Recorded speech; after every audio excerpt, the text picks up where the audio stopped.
Čas má ničivé účinky. Všetko, čo je stvorené, podlieha zničeniu, ktoré je dielom času.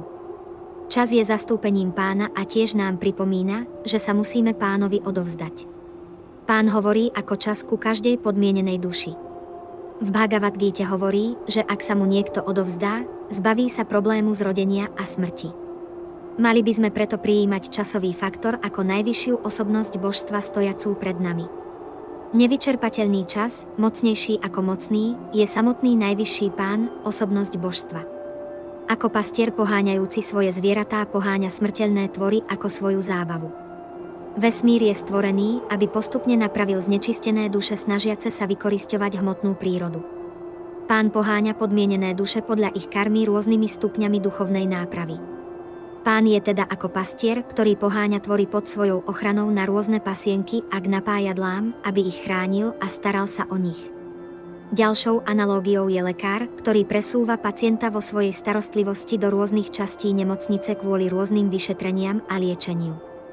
Podobne nás Pán sprevádza sieťou hmotnej existencie v postupnom očistnom procese, aby sme si mohli užívať svoj večný život blaženosti a poznania ako jeho osvietení spoločníci.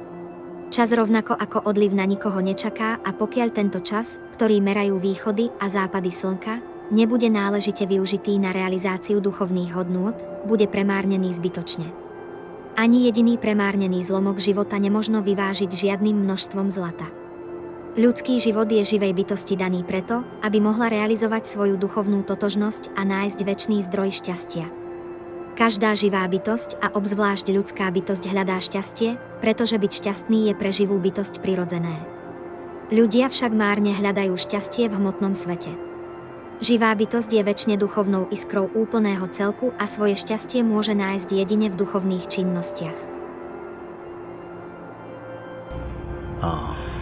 Jimang bhaktya prajach. Real thing is bhakti.